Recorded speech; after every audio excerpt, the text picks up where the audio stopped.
And it usually takes a lag, and I think always the first part is trying to see, does it actually go live? So as we are waiting for this, we should get a notification that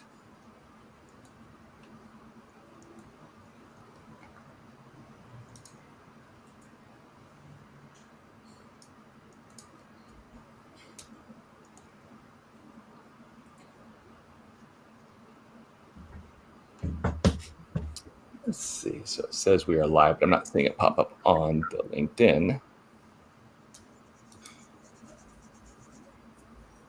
There we are. So we are live. All right. Well, that's always the first hurdle, is making sure that we come live, especially after a couple of months of having a break. So really excited for the new start of the Pay Practitioners panel. This is our 4th season to go around. And essentially, if it's the first time you've joined the Pay Practitioners panel, what we are is a group of compensation consultants and compensation experts. I am pretty sure that between this room here, we have probably close to 200 years of compensation consulting experience.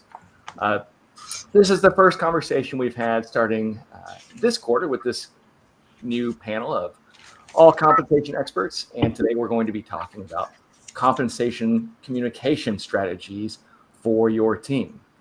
And so what we'll do real quickly is a quick round of introductions so everybody knows who everybody is. Myself, I'm Justin Hampton. I'm the founder of CompTool. Been doing comp for about 15 years and am your moderator today. So we'll go around the room, and James, if you want to introduce yourself and then pick the next person to introduce themselves, that'd be great. Great. My name is James Seacher. I'm an independent advisor based here in the Bay Area. And it's good to be back on the Pay Practitioners panel. Melissa, I'll hand over to you.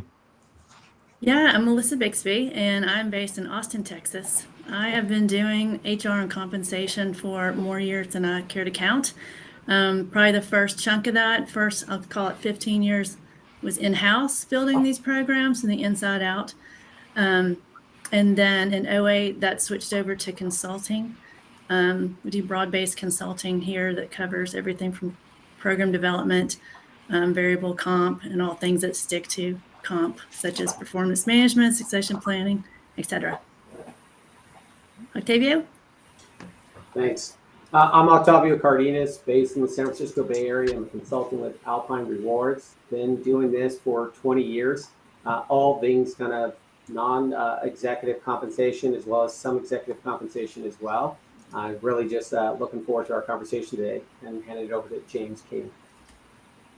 Thank you for saying my last name there. I appreciate it. When I hear James, I wasn't sure. So James King, principal consultant in Talent Rewards for Mercer, specialized in broad-based and sales compensation, and based out of Dallas. Lindsay? Hey, I'm Lindsay Skelton. So I handled compensation in the healthcare industry for about 18 years. And actually now lead the client success team at CompTool. And I'm in Knoxville, so I'm like the only East Coaster, I think, on our entire panel. Dan. Well, I guess that's me. I'm Dan Walter. I work at Alliant Human Capital. Formerly worked at FutureSense. Had my own firm called Performanceation. I'm basically just on the call to promote James's book on sales compensation. So if you haven't gotten it, it's called Nothing Left to Take Away.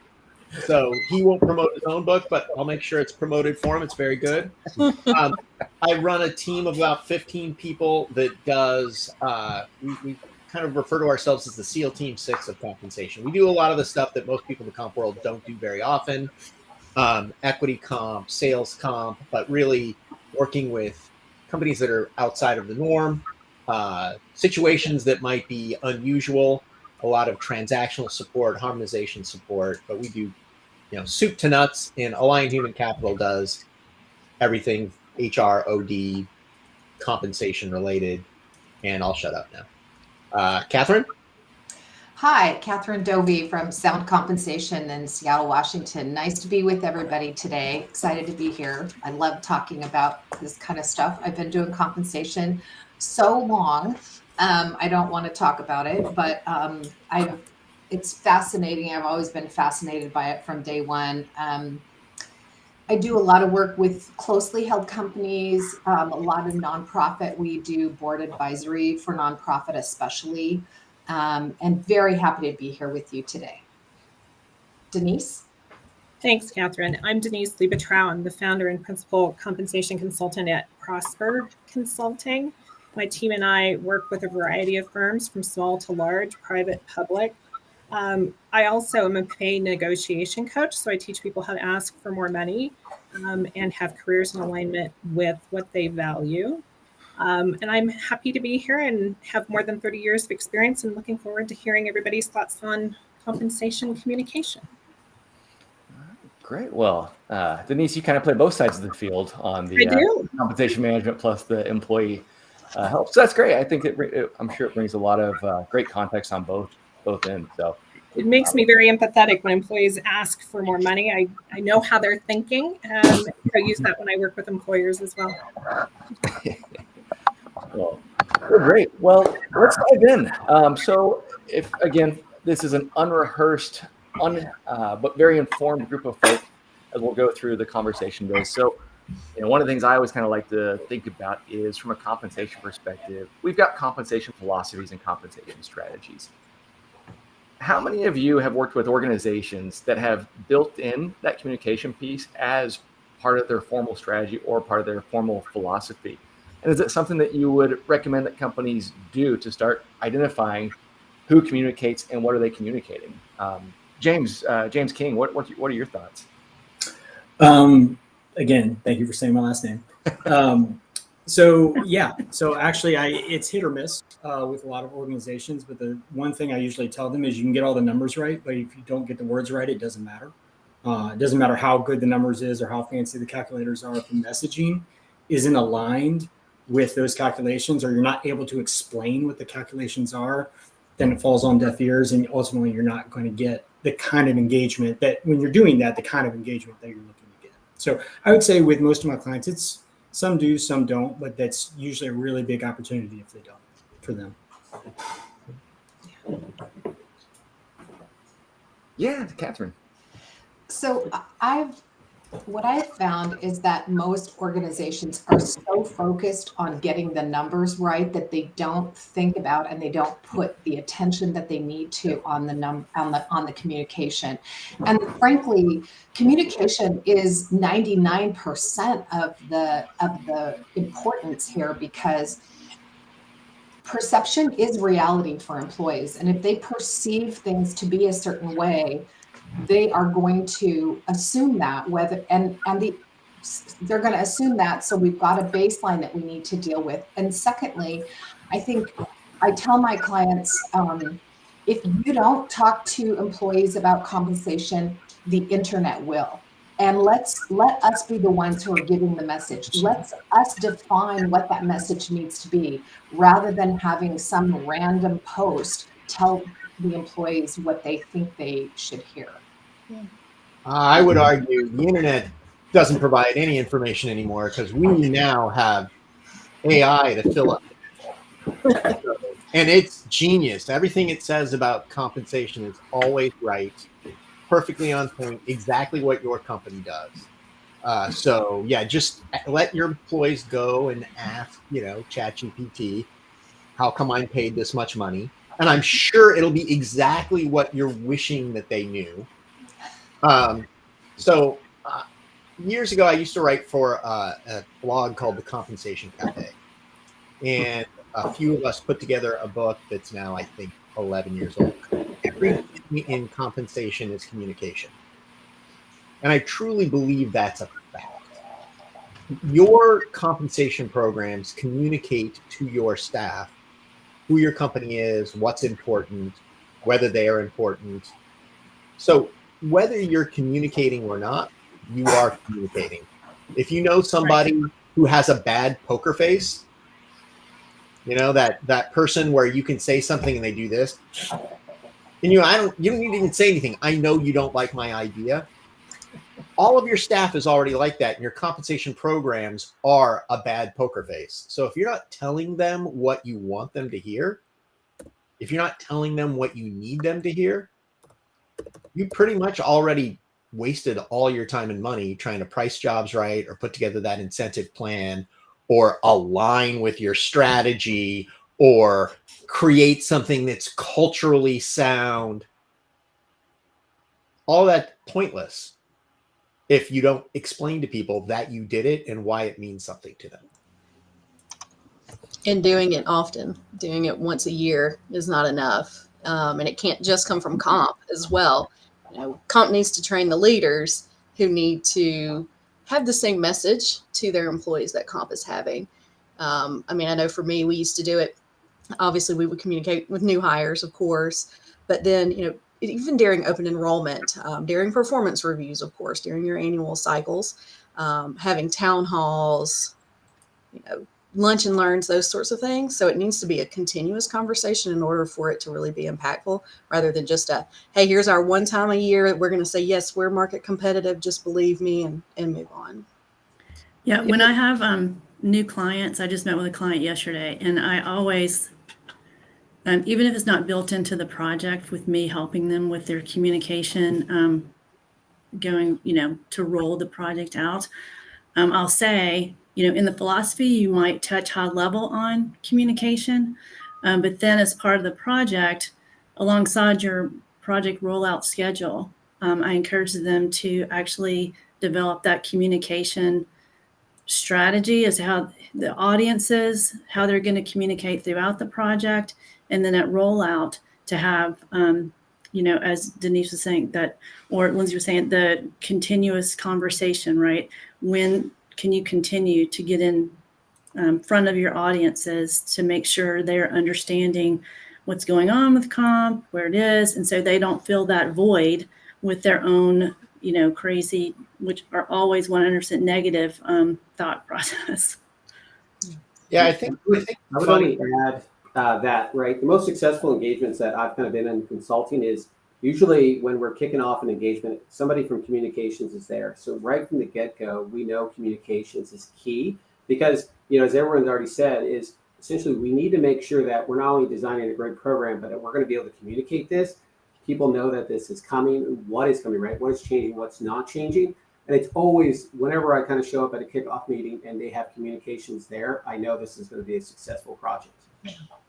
Just to back off of that, I am often reluctant to say yes to projects with employers if they don't include a significant portion of our time on communications and developing those rollout materials as well as the ongoing materials to communicate. And we actually, so yeah, I agree. We actually took a step farther, and we now, for virtually all of our projects, we do flat fees.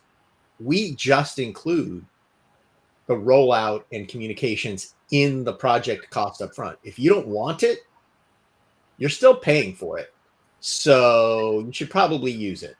But I think about comp people. There's two things I think that we do poorly on a regular basis. One, we use compensation terms. No one cares what a compa ratio is. No one wants to know the mathematical specificity of a median versus a mean.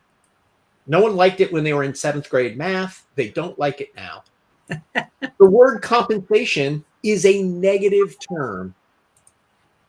The word compensation literally means to give people money because you've done something wrong to them.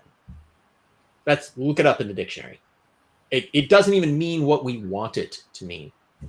And we tend to use terms that we like, that mean something to us, pay levels and broadbands and that. No one cares about that stuff. They want to know in their own language.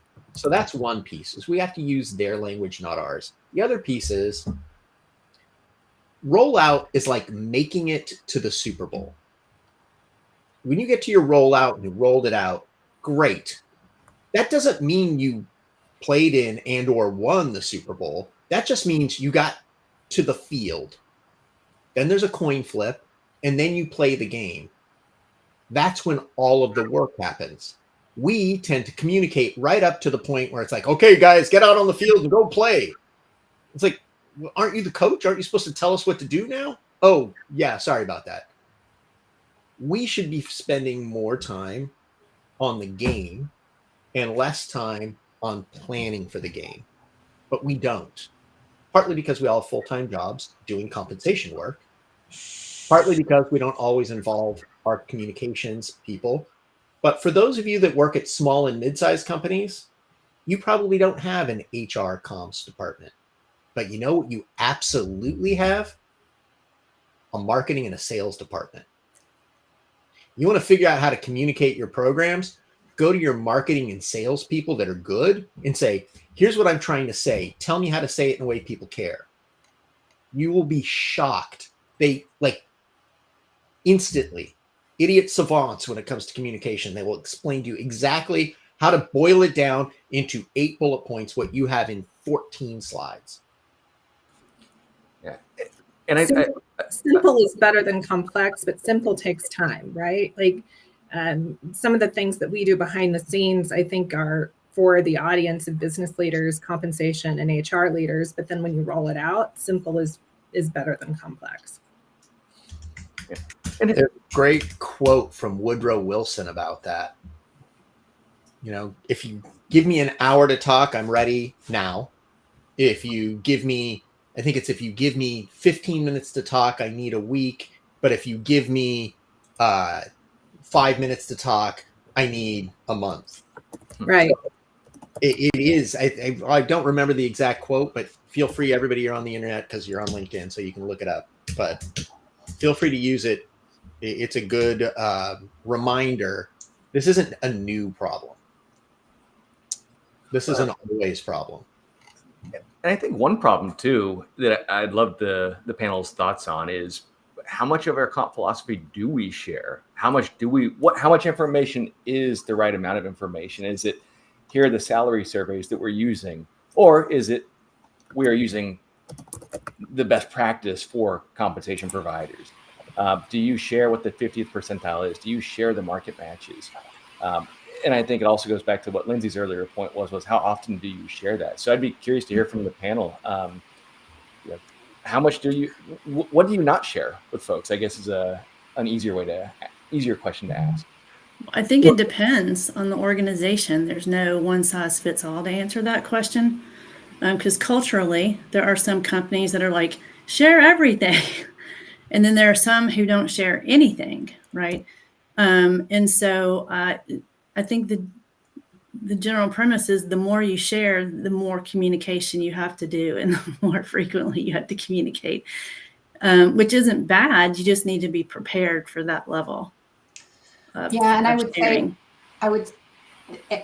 and to tag on to Melissa, totally agree that absolutely spot on. And I would also add that the level within the organization, right, we tend to give more detail at different levels and higher up because they have the interest and the capacity to maybe know a little bit more, because some of your line employees, I mean, just tell me how much I'm making. Can I afford my kids' special, soccer team expense this year or not? They don't care about all the details, whereas, the business leaders do need to have a better understanding of some of the nuances. I am curious. Yeah, go ahead, James. Sorry, James. In my projects, I've always erred on the side of more rather than less when it comes to, so Justin, you specifically mentioned, do you share the salary survey? Do you share like the percentile you're targeting? Do you share job matching? And so if those things are happening, then I say you should tell people about it, because otherwise something's happening and those people don't know what that thing is. And as they say, nature abhors a vacuum, right? If you say things are happening, you don't explain what those things are, people will fill that with speculation about what it is you're doing and why you're not telling them about it and assume the worst. People always assume the worst. So I think more is better than less. And I think, Catherine, to your point, there are people that won't want to know the details and just want to get their bills paid.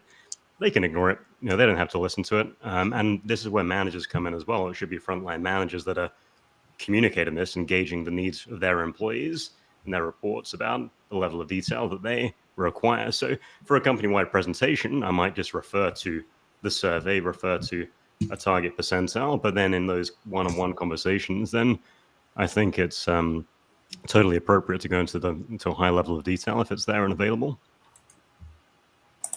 Yeah, I am curious how often you run into, so we're talking about we're talking about if and when and how much, rather like at what levels, which I think makes complete sense. How often do you come into a situation where you have to talk through just being transparent, just open to the idea of being transparent with your communications and things like that? Because I've had some clients who play it very, very close to the vest, and usually it's because out of fear or uncertainty about what's under the hood, right?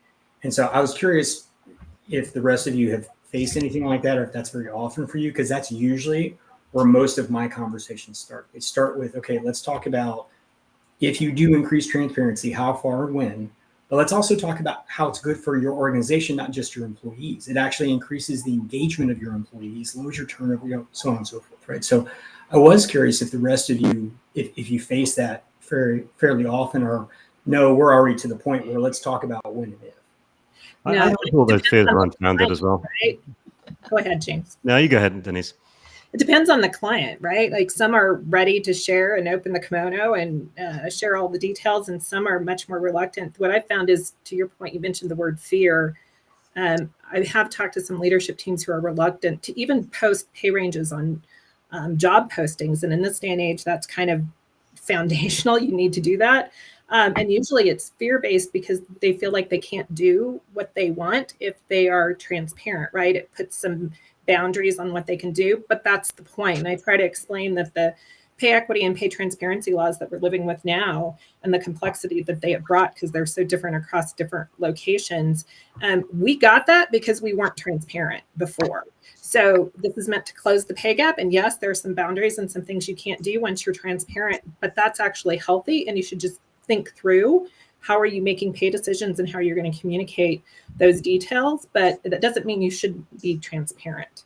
But yes, I have similar conversations, James. Yeah, I would say most of my clients have some concerns about how transparent to be and what to communicate. And it's pretty common these days when we do a comp philosophy that we have a specific section on transparency, because it's such a broad term and employees like to interpret it to their benefit, like, oh, transparent, you're supposed to show me all the salary of everybody in the company. So at the comp philosophy definition phase, getting ahead of that, and then actually putting down some bullets around how the company defines transparency, and also that allows you to get your executives on board, because you're not communicating anything unless you have your executive team on board with how you want to march forward. So this gives them a place to kind of come and look and all hands on the bag, agree. Here's how we're going to go forth from a transparency standpoint. Here's how we're going to define it for the company. And then that gives you then that platform to share with employees and to then operate under that type of communication strategy. So I think there's a couple things here. I tell my clients all the time, first of all, in the lack of information, people will use their imagination. Yeah. And no one has ever imagined that they were paid more than they should be paid. Never. As a matter of fact, no one's ever imagined that they're paid what they should be paid. Everyone is certain they're not paid enough. So let's just start with that. If you don't provide information, people will come to their own conclusions. And I think we can all agree, most people don't think they're paid well or enough.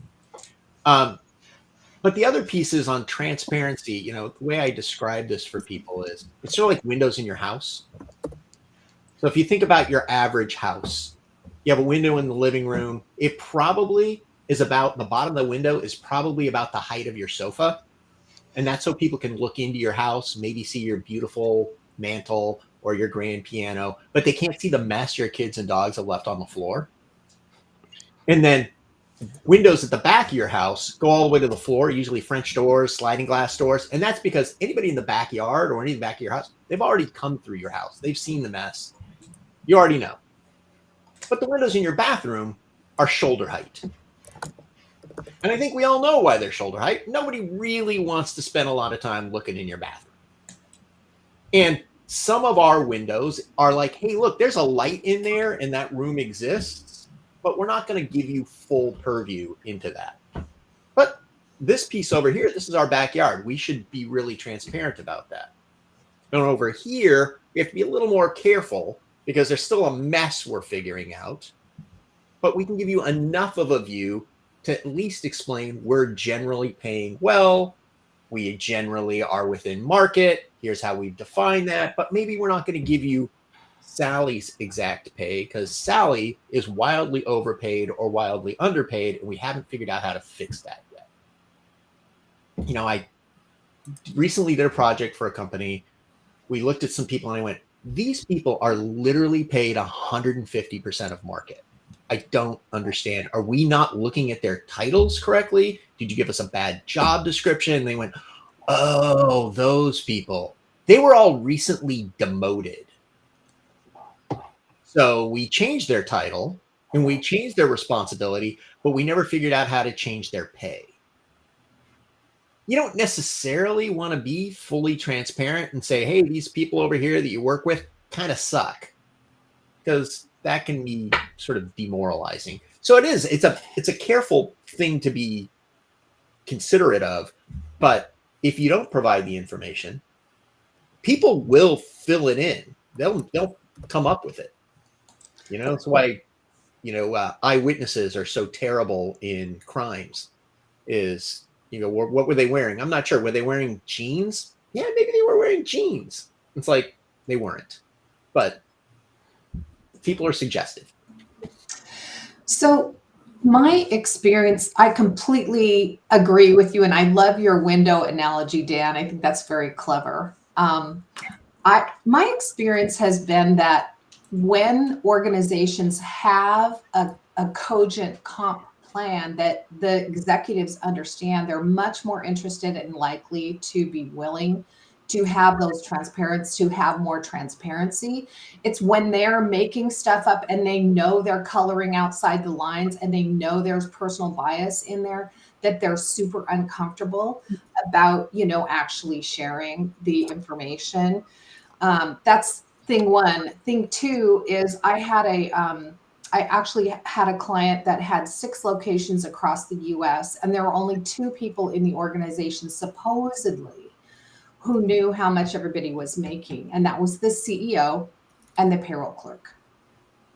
It was horrifying. I mean, absolutely horrifying. So sometimes I also feel like it just takes baby steps. Like, what if we let the managers know how much their direct reports are making? What if we try that? Sometimes it's just baby steps with some of these folks. That brings up a good thought in that who says what, right? There are different compensation messages, right? And who should be delivering which message. I've worked with organizations that the direct manager over a group of employees, they don't get to deliver the message of what the employee's pay increases. Somebody in HR does that, or maybe somebody in the C-suite does that. So there's some things that are done in what I've found to be smaller organizations that aren't necessarily best practice. So I'm curious about what you all have seen as it relates to key messages and who delivers what key messages. Can I just weigh in on the research on that? Yeah. So Yeah. the research shows that employees want to hear it from their managers. The research also shows that managers want HR to do the communication. Especially if it's difficult communication, right? And you have to tell somebody who's a high performer, you're maxed out in the range and you're not going to get a pay increase this year, right? I'm totally with Catherine on that as well. Just from practical, I'll be interested to have a look at that research, by the way, as well. I'm always keen to dive into a good study. But the managers are where it all happens. Like it's, they're the people that are at the front line. They're the people that can engage in those conversations. And a lot of the work I do is around helping managers become better managers. And Denise, I know you do a lot of this as well. And managers want HR to have the conversation because they're not equipped to have it themselves. So the problem is, how do we equip managers to have those conversations? Yeah. And it's not that difficult, really. It just takes a little bit of time and effort to build a basic training program. But just building a set of FAQs, and FAQs have come a few times in these panels, but just a good set of FAQs goes a long way. And there's a couple of things, and I could get kicked out of the magic circle for revealing these ones, but there's a couple of things that come up again and again, which is if you're talking about pay, if someone's unhappy with pay, let's say they're unhappy with merit, they didn't get 5%, they got 3%. As a manager, your job is to shift that into another area of total rewards. basically that means into career. Like as an employee, if you're worried about whether you got 3 and not 4 or 5, you're worried about completely the wrong things. You need to be focused on your long-term career prospects because that's the only way to build real wealth as an employee. So a good manager knows that if a conversation starts off around pay, they need to end that conversation around career. And a lot of FAQs lead into career conversations because that's the way to help everyone, because that helps the company. It makes someone ambitious that can fill new roles as the company expands. It helps the individual as they get more pay and get more growth and a better culture. And it helps build that manager-employee dynamic, which is so critical and cited by so many studies in terms of long-term engagement. I think I had another point, but I've forgotten it for the time being, so I'll stop talking and let someone else join. And I would say, as James was saying, it's really kind of should be the manager should be working to really kind of train the manager to deliver that message. If we really want an open and transparent culture, the manager knows the employee best. They really have already built that trust. Yeah. We need to equip managers in order to kind of deliver that message. They know what to kind of deliver, what that employee is really looking for, what to hear, what to listen for, and what they really want to hear. And so, yeah, I would agree with James. Our job is really to kind of train those managers and on really great engagements. We kind of, with that communication built in, that's one of the steps is like, what's the FAQs that we need to kind of then pass on to managers and how do we kind of best equip them to deliver this message? I So felt I had one last thing. Sorry, Go ahead. One quick thing Octavio just reminded me. I had one really good manager. All they did was gave me a little 10-question page, and it said, "What motivates you? What do you want more of? What do you want less of? Like what challenges you? Like just a few basic questions." I wish I could remember the exact ones. And that manager was Octavio Cardenas. And he did that a few years ago when I was and he just gave me this little page and he just said, like, what makes you tick, basically. And it was just one of the best things. And then he delivered on that. He went away and about 6 months later said, like, I couldn't give you this, I couldn't give you that, but I could give you this, I could give you that. And it was a great springboard. So I thought I'd just call you out. That's a beautiful example of somebody role modeling the best behavior. And I think managers who have the capability of having difficult conversations about pay and performance often have leaders like Octavio who have role modeled that great approach. I do think we have to build capabilities, and oftentimes I've found role playing and practicing putting somebody in an employee spot and a manager spot, and the manager gets to pretend like they're the employee and asks really difficult questions, and then you sit in the manager spot and respond so they understand what it feels like. Because if you haven't had a great manager like Octavio, you don't know what that feels like. You don't know how to show up sometimes in those conversations. So let me throw out a couple things that comp people won't want to hear. Okay, real quick, Dan, can I just say something? I want to Yes. get back to what James just said. He King did something James. really subtle, and I want to point out what he did. He said any conversation that starts out with pay needs to end in career, especially if it's dissatisfaction with pay. So what I want to point out is what he said was, intentionally, I believe, was that you need transparency in pay and career. Okay, we as comp people want to talk a lot about transparency when it comes to money, which is fair because that is a really large motivator. But also career pathing and how people move in organizations. Again, taking out uncertainty in the system and trying to give them some kind of path, something to look forward to.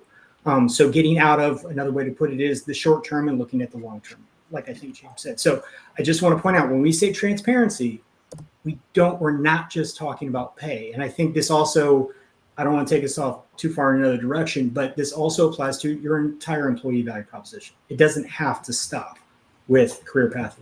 So sorry, Dan, I just want to make sure. No, that's I've been refraining from talking about employee value proposition because I can literally talk about it for Monday morning.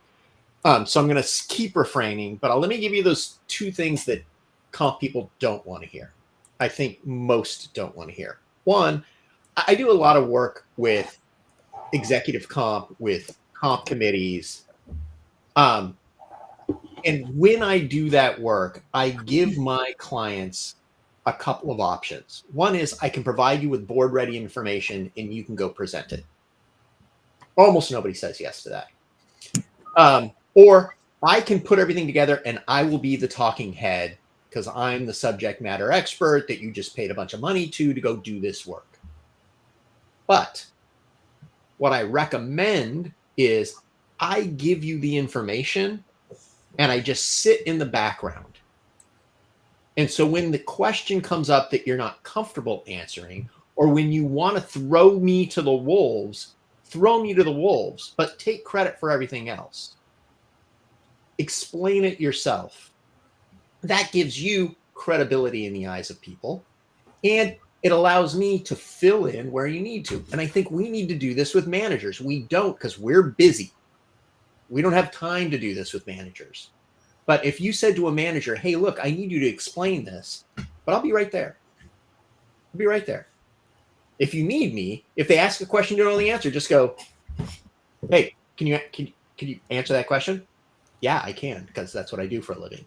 And I don't expect you to be able to answer whatever that question is. Or I can immediately explain why I need to take it offline. But we're not there.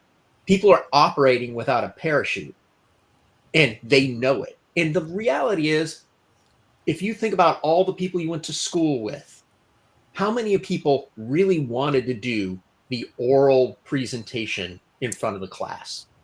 The one annoying person, me. You know, how many people really wanted to stand on the stage? The one annoying person, me. Most people don't want to be that. No one got into compensation to stand in front of a room. They got into compensation to do compensation work. But sometimes we have to be able to say, look, I can fill you in. You're a manager. You should talk to your people, but I'm right there. I gotcha. The other piece is, and this is what people really get annoyed with, is we need to think more like salespeople.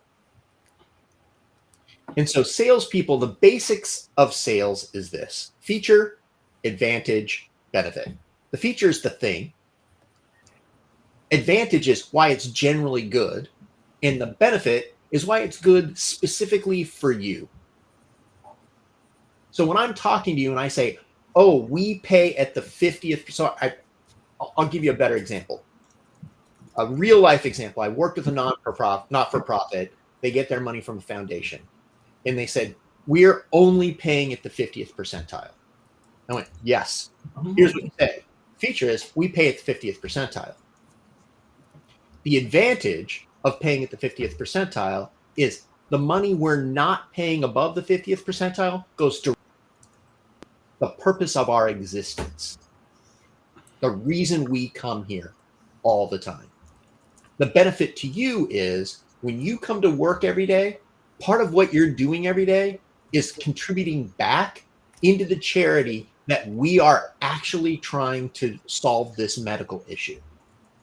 So your contribution is working, and not taking a 10% pay raise, but a 5% pay raise. And then I went, and in your organization, 3% of your payroll is more than $1.5 million. So if you say we pay 3% below the 50th, that $1.5 million goes directly into research. Or we pay at the 50th, and the 3% we pay less than the company across the street goes directly into our ability to improve our product or improve our marketing or hire 9 more people. Because you're complaining we don't have enough staff. You're working 87 hours a week. Well, you work less hours a week if we had enough people. A lot of times we don't explain things in a way that is real for individuals. So we have to sit down for all of our pay programs and write down, like, what are they supposed to do? What are the features of all of our plans? So what's our inventory? Then what are the advantages of those? Everything we do, your short-term incentive plan has 9 or 10 different things it might be able to do. Then for each of those things, figure out, is that important for somebody that's 25 with, college loans, somebody that's 45 with 2 kids, somebody that's just moved here from another state, somebody that's 47 and maybe thinking about retiring earlier, whatever it happens to be, we have to start thinking about what's in it for them. That's work, but it pays off. There's a reason why when a salesperson sells you something, you buy it. It's because they've already done that work. The bad ones haven't, and that's why you don't. Well, and we think about salespeople as well. Oftentimes, depending on where you're buying from, you have a nice description of what you're buying, or you have an invoice of what you need to pay. Or sometimes, it's here's what you should pay me. Here's a quick note. What tools do we think work well for communication and compensation? I've always heard if you're delivering bad news, it can't be an email. It can't be a text message. It needs to be in person.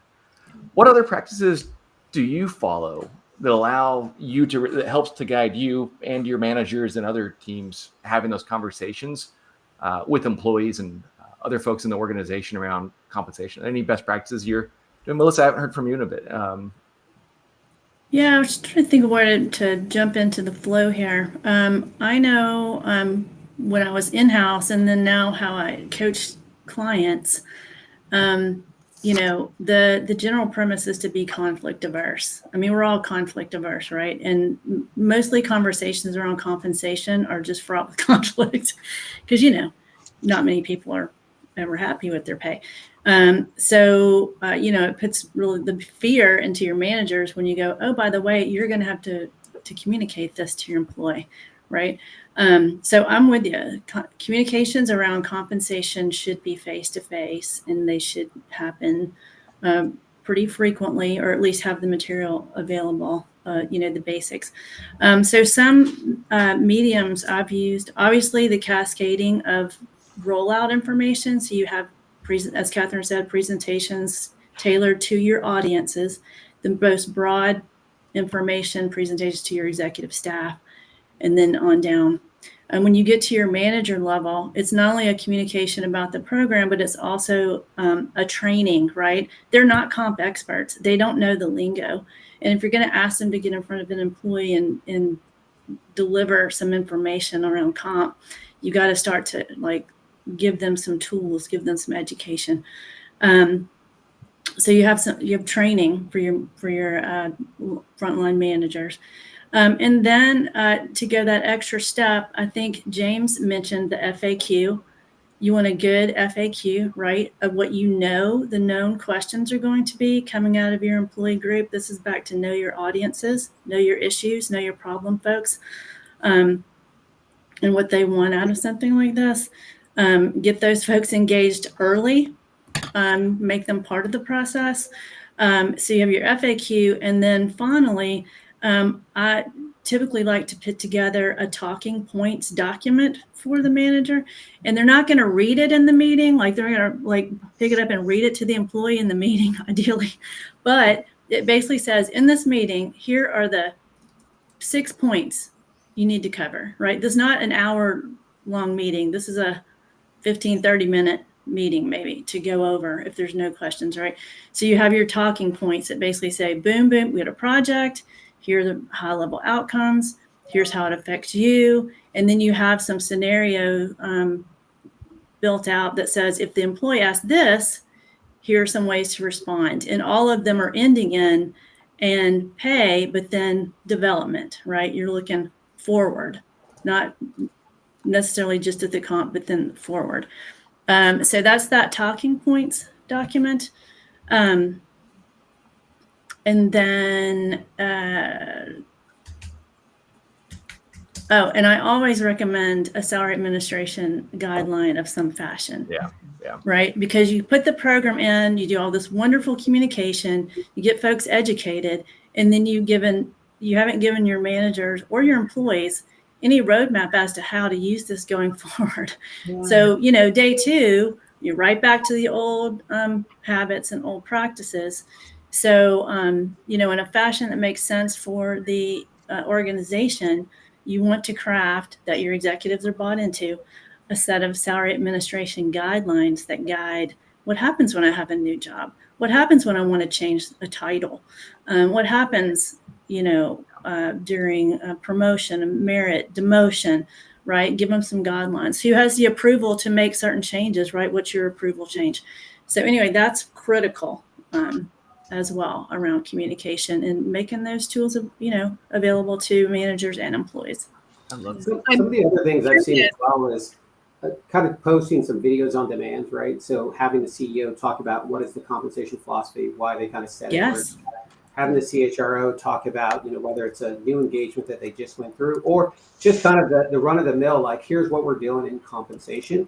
What I've also seen a client do is kind of open up a Slack or kind of a message board.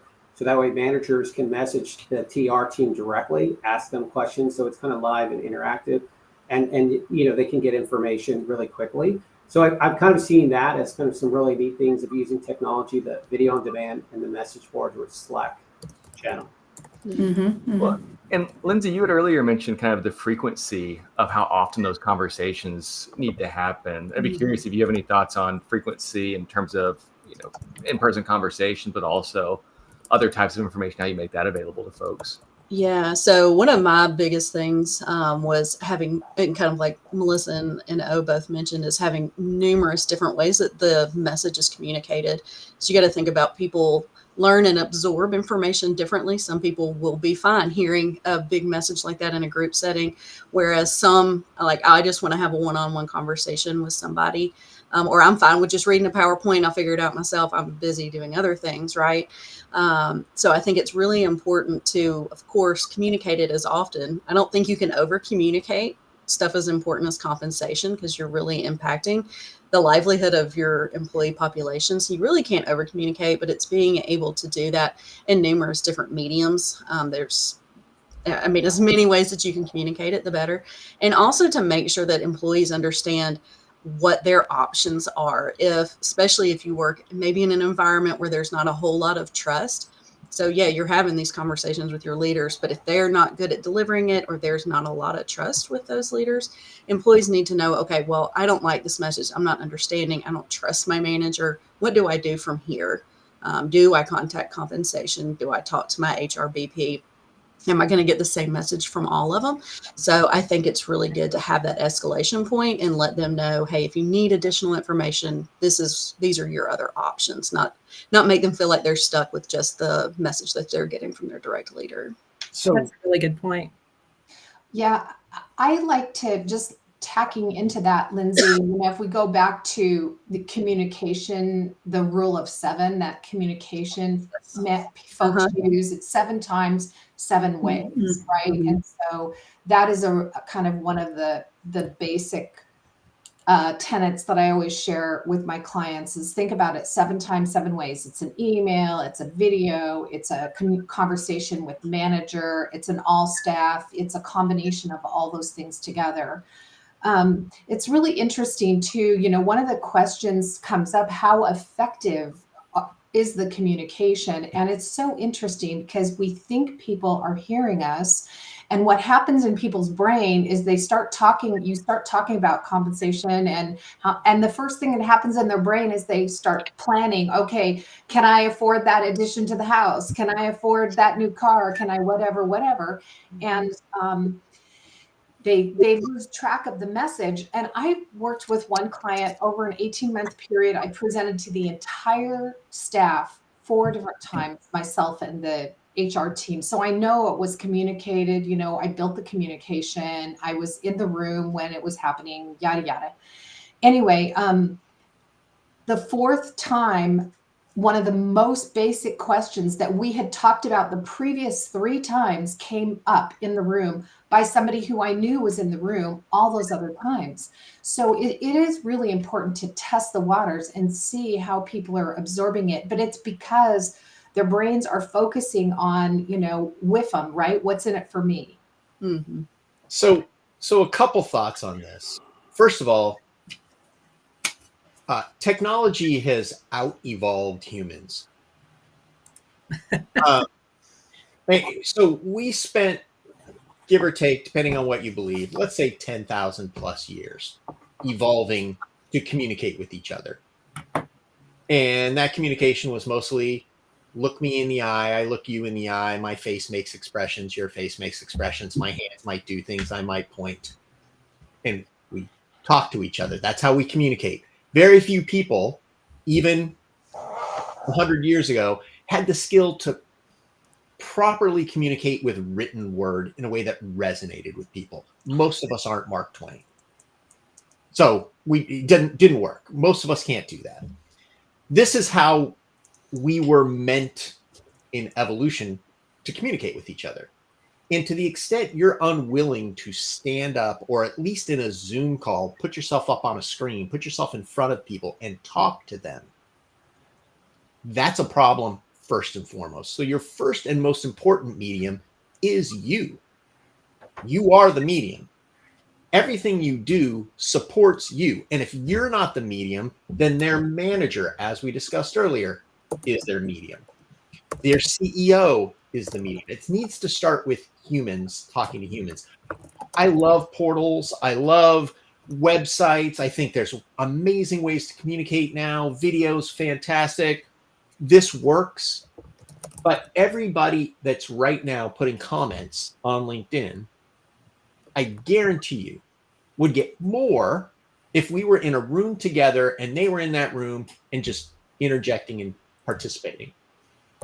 That always happen. But the closer we can get to that, that's hugely important. And I think a lot of times we spend so much time and effort trying to figure out the best technological communication piece that we forget this is how we communicate. This is, if you want to communicate something to a loved one or to a friend, yeah, you might text message them. But if you really want to get your point across, you try to meet them in person. No one goes on a first date on Zoom. Well, I guess maybe people do, but I'm going to guess that's not a particularly When I was dating Dan, I did that. I screened him on Zoom. Trust me, it's an important tool. Screening. Yeah, absolutely. Screening works. All right. But phone call or Zoom, very important. And then somebody asked, do you use AI? Here's a great use for AI for everybody that's not used AI. Here's something AI can do that you might not realize. You can take what you've written and you can go to any of the AI tools that do just GPT work. So go to ChatGPT, take what you wrote. You can take a PDF file and load it in. You can take your text and paste it in and say, rewrite this in the vernacular of Southeast United States at an 8th grade level. Rewrite this as if this was written by a professor of human sciences at an Ivy League school in the last 3 years. Rewrite. They can take the exact same thing you've written and rewrite it to speak to specific subsets of your population in a way that resonates with them. That isn't the words you used when you learned this 25 years ago. It's the words they use when they talk about things. Most people don't call it compensation. They call it pay. Yeah, and Dan, one of the things, just to jump onto that too, is beyond even, we talk about the different mediums. I think there's a big piece of it where many of us have challenges speaking to large groups and making sure that we have that discussion and the points refined. One of the things that I do frequently is have conversations with ChatGPT and ask it to help me refine the discussion points. These are the main things I want to do. And so I think from a compensation practitioners or a manager's perspective, we can have those conversations. I mean, privacy pieces need to be considered, of course, but we can have those conversations to say, make sure that I'm staying on point, make sure that I'm staying clear, make sure I'm delivering the message, and give me feedback until you have refined that conversation that you want to have, both whether it's with your managers or with your employees. So I love that idea of how do we use it?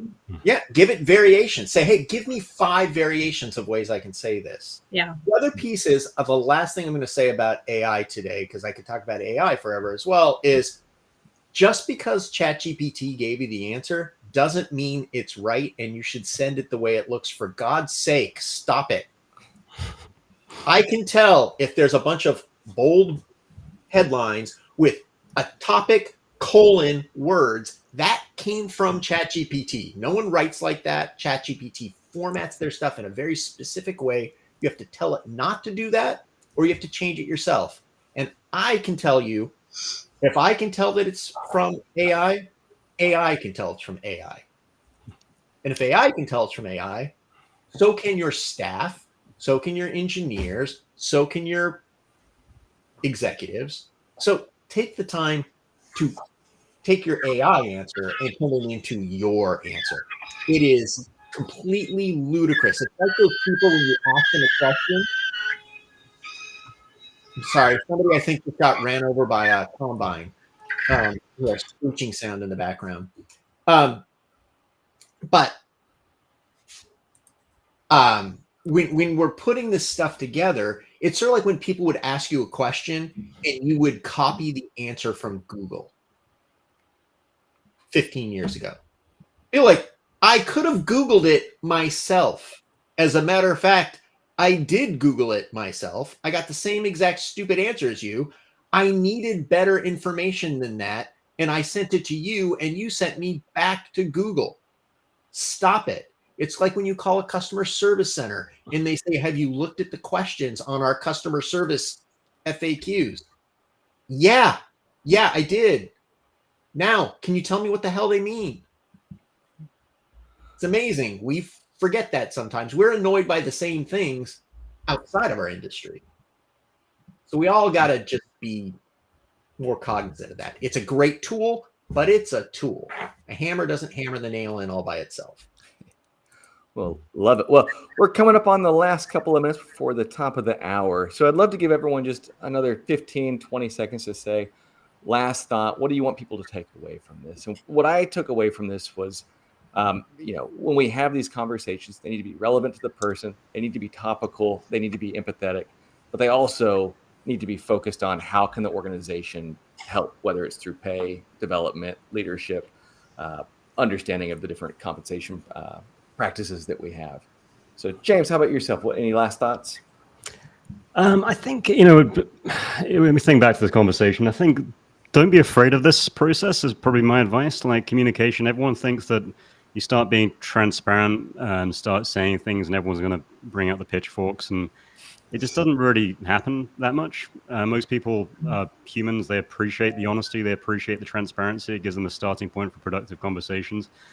So that's one thing. Don't be afraid of it. If you haven't been through it before, it might seem daunting, but just do it. Like, be intentional, be strategic about it, come up with a good plan, and it's going to make things better almost certainly rather than worse. And the second thing is the managers. It's all about the managers. Prepare the managers. To Dan's point, we're people, we're humans, we've evolved to talk to each other. That's the best way to communicate things. It's not through decks. It's not through reports. It's not through AI-generated conversations, although Notebook LM, by the way, is fantastic if you ever want to try doing that. It is. Use your managers, empower your managers. They want to be better managers, make them better managers, let them have those conversations. And one of the best answers you can have as a manager is, I'll come back to you. Yep. So you don't have to answer everything on the spot. It's a very powerful response if you're a first-time manager or you're training first-time managers, that you just need to take your time sometimes and formulate a response and come back later. That's great. No, appreciate that, James. Melissa, any last thoughts? Yeah, I just want to emphasize that without executive support for any program or strategy, it's dead in the water. So building that rapport with the executive team, maybe target a couple that you really get roped in to be, partners with you in these projects, to sponsor you for these projects or strategies. It's critical. So that really is the first step to any successful program or strategy.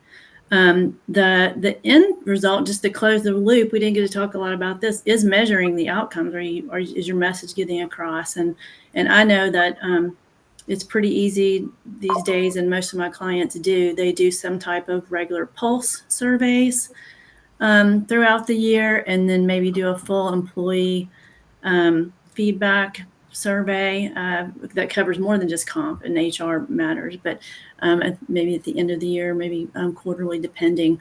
The trick is there. It's wonderful to do those types of surveys to get input, but you must act. So you and the executive and management team must be prepared to take action. You can't just do them and then pretend like they never happened.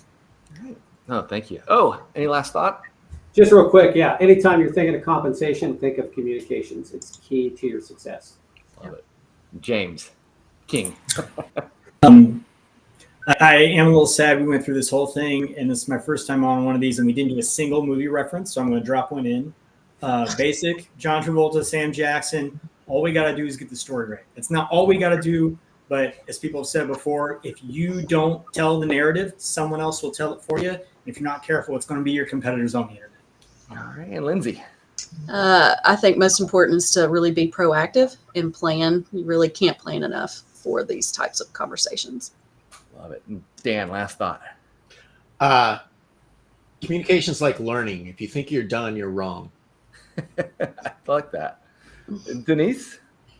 Slow down. Make sure that you recognize the human being in front of you, and so that they feel seen and heard. Affirm them, let them know what's unique about their strengths and how they are making a unique difference, and make sure that they feel like they're being relied upon. They're essential to what you're working on in your business. Love it. And then Catherine, round us out for the last practitioners panel. I would just say compensation communication is as important, if not more important, than the actual numbers. Yeah. Well, that's Agreed. great. Well, again, thank you everybody for taking an hour today to go through this. We will be back April 18th for another round of the practitioners panel. We'll look forward to seeing you there. And thanks so much, everybody, for sharing your wisdom, your thoughts, and then thanks for everyone else for joining us. Thank you, everybody.